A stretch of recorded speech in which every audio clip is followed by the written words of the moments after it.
Olá, Marus, tudo bem? Sejam bem-vindos à terceira parte de comentários às questões do concurso para professor de filosofia do Instituto Federal do Piauí de 2014. Antes de mais nada, eu convido vocês a já se inscreverem e deixarem o seu like nesse vídeo.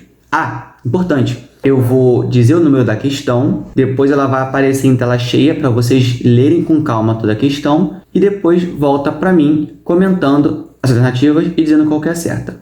Vamos lá então. Questão 31.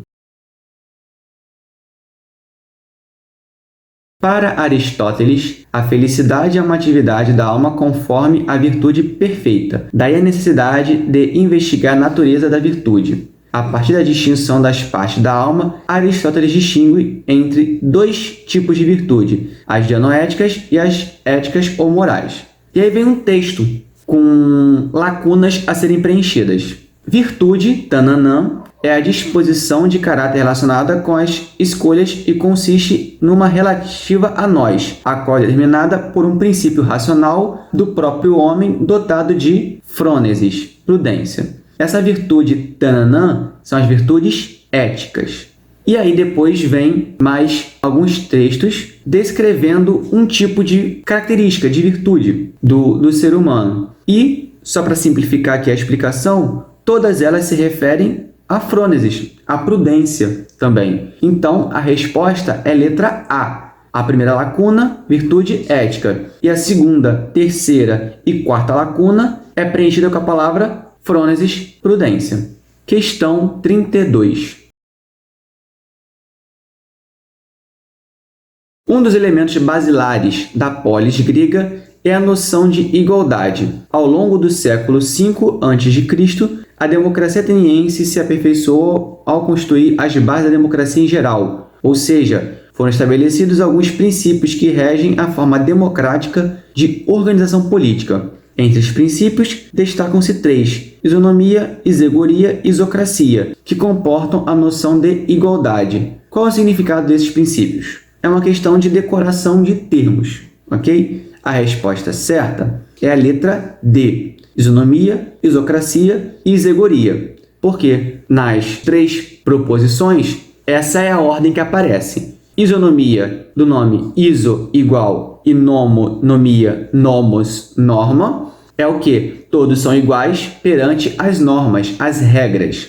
Isocracia, kratos, poder, iso, igualdade. Ou seja, todos têm igual poder ou acesso ao poder. E por último, isegoria, não faço ideia do que vem o seu egoria, mas por questão de decorar e aprender o termo, a gente sabe que todos têm direito à fala igualmente, né? Todos têm direito a falar, a dar a sua opinião na polis grega. Então a resposta certa é a letra D. Questão 33.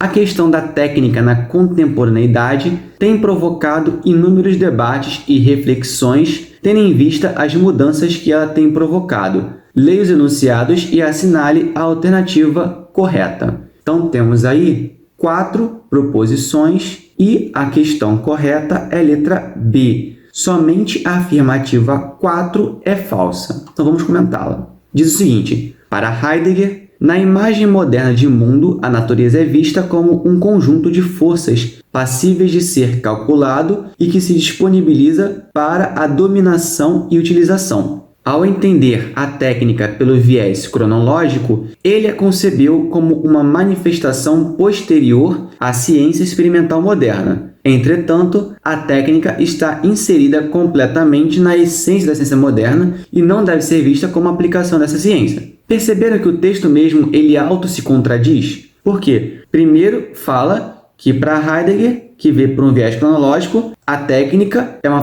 manifestação posterior à ciência experimental. Depois vem, entretanto, a técnica está inserida na ciência moderna, que é essa ciência experimental. Então, o próprio texto ele cria uma contradição que o anula. Por isso que essa está errada. E a alternativa certa da questão que busca é a letra B. Somente a 4 é falsa, porque a 1, 2 e 3 está correta sem contradições. Questão 34.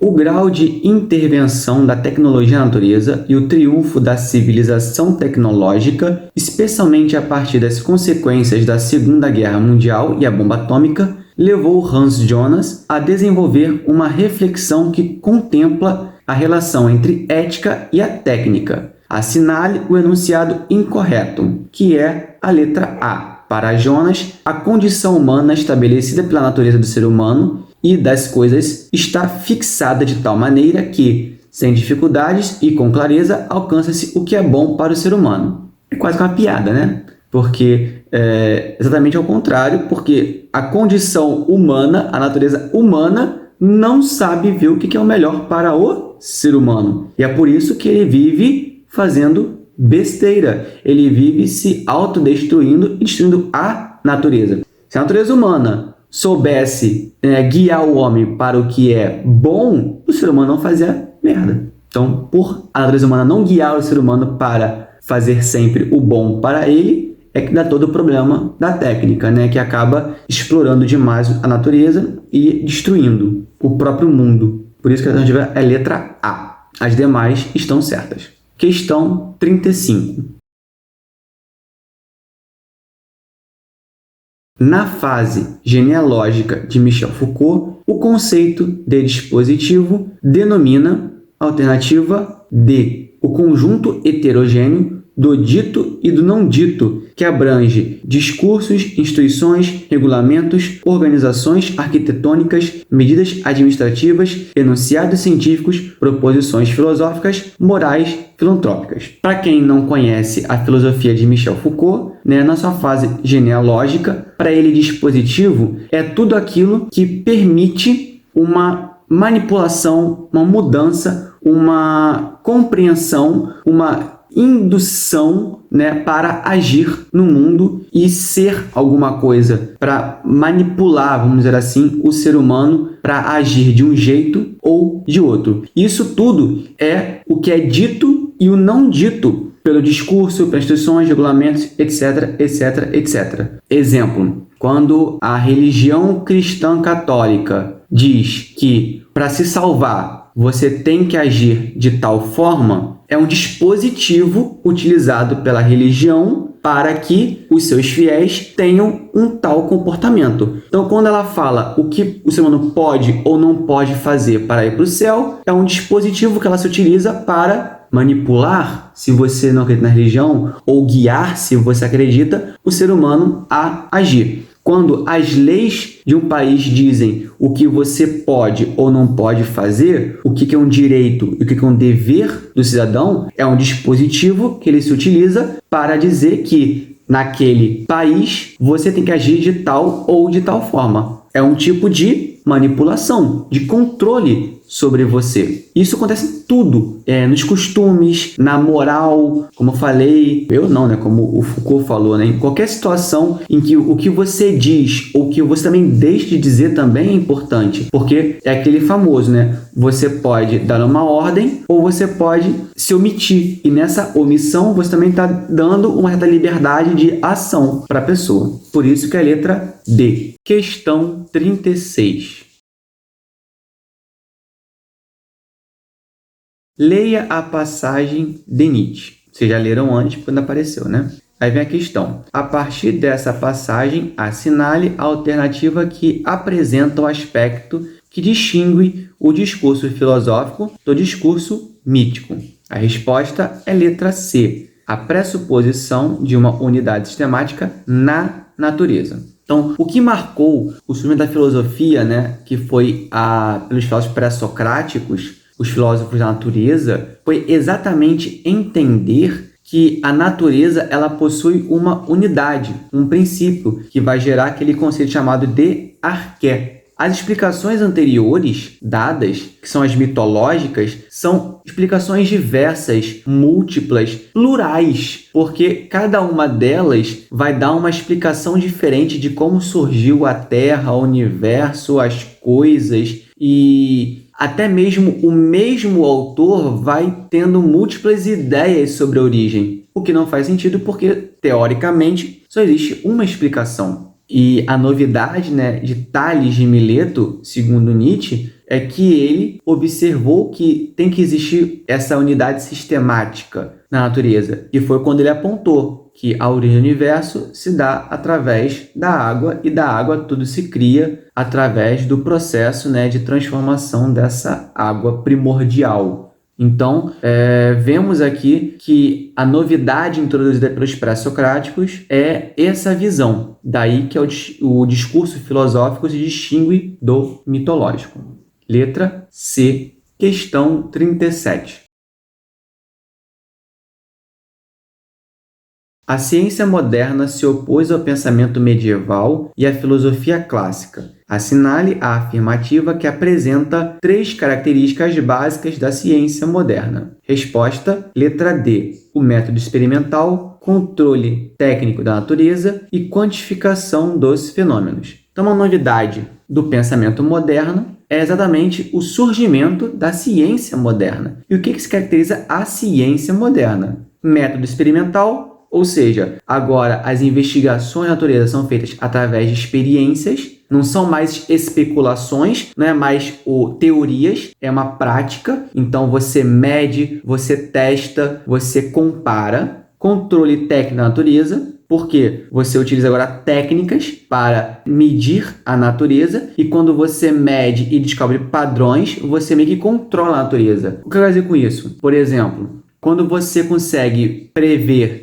chuvas, você está tendo um controle da natureza. Por quê? Porque você pode desmarcar um compromisso, ou marcar um compromisso, ou adaptar o local que você vai fazer o compromisso para se proteger daquela chuva, porque você sabe que vai chover. Isso é um tipo de controle da natureza. Ou, por exemplo, se você tem uma plantação e sabe que não vai chover, você tem a técnica para irrigar e substituir a chuva. E outra novidade é a quantificação dos fenômenos, que é o quê? Quando você traz a matemática para investigar a natureza, você transforma os fenômenos da natureza em números. Quem já estudou física, química, sabe o que é isso. Pelo menos na maioria das escolas, quando você aprende física e química, você aprende o quê? Cálculo matemático, basicamente. Então você quantifica os fenômenos da natureza, transforma tudo em número. Então, letra D. Questão 38.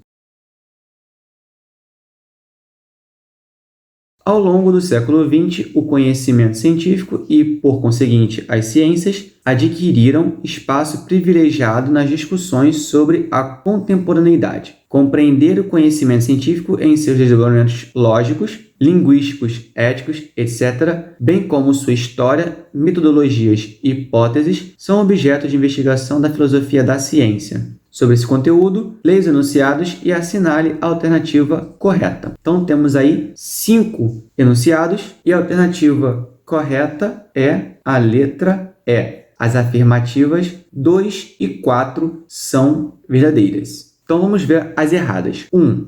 A ciência intensifica sua unificação com a filosofia no século XVII, especialmente com Francis Bacon e Descartes. Errado, é o contrário. A ciência intensifica a sua separação com a filosofia. 3. A crise ambiental requer soluções técnicas para determinar as políticas sociais e econômicas. Também não, é o contrário. A crise ambiental não é um problema de técnica, porque nós temos tecnologia para acabar com isso. É uma questão política e econômica que está causando a crise ambiental. E a alternativa 5, o mapeamento do genoma é uma questão exclusiva da biologia. Errado também é uma questão da filosofia. Pois é, que é questão ética, porque quando você mapeia o genoma humano, você traz várias implicações éticas sobre o que você faz a partir dessas informações. Por exemplo, existe uma discussão de quando os pais mapeiam o genoma do feto, do bebê na barriga da mãe, e descobrem que ele tem uma doença, uma propensão muito grande para uma certa doença. E isso pode motivá-los a abortar legalmente ou ilegalmente.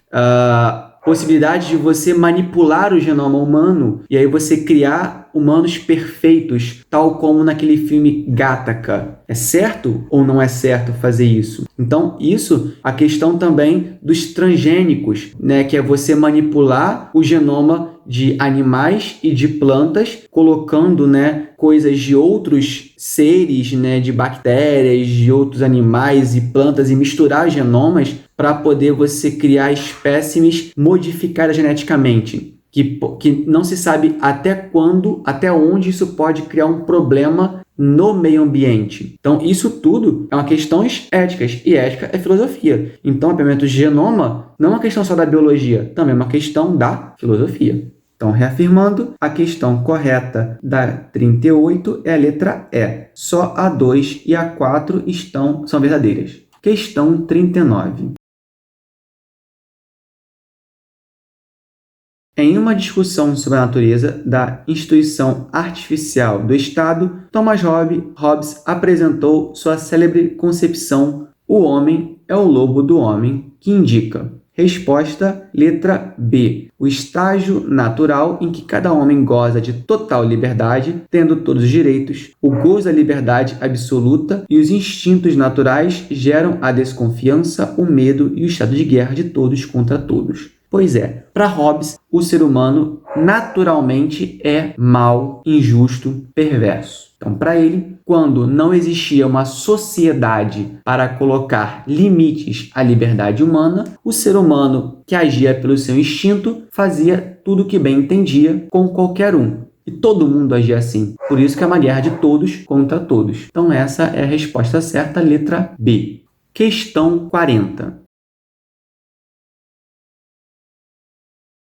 Em relação ao sistema educacional brasileiro, é correto afirmar, letra B. A LDB determina que os currículos no ensino médio sejam construídos tendo em vista uma base nacional comum a ser complementada por uma parte diversificada em cada sistema de ensino e estabelecimento escolar, conforme as características sociais, regionais e locais. Bom, isso é o que preconiza a LDB e está certo. Eu acredito que a questão mais interessa a quem vai fazer filosofia, ou que tem o tema filosofia, já que isso aqui é uma reflexão sobre questão filosófica, é porque na letra C fala o seguinte: a LDB estabeleceu a disciplinaridade e a obrigatoriedade disciplinar do ensino dos conteúdos filosóficos. Não, isso veio por uma lei de 2001, se não me engano, do governo Lula, na época, que colocou a obrigatoriedade de ensino de filosofia e sociologia como disciplinas obrigatórias. Na LDB, existe, na Base Nacional Curricular, existe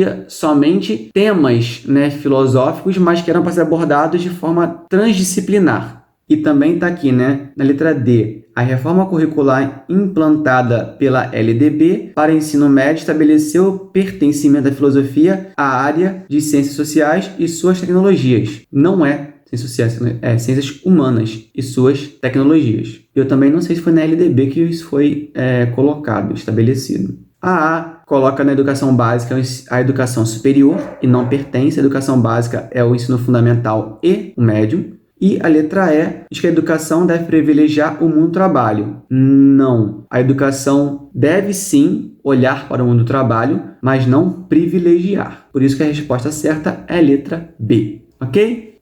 E assim a gente termina a parte 3. Se você não se inscreveu no nosso YouTube, se inscreva agora. Deixe também o seu like, se não deixou ainda. E, acabando esse vídeo, vai nos conhecer no Instagram, @blognaldosloucos. Tchau!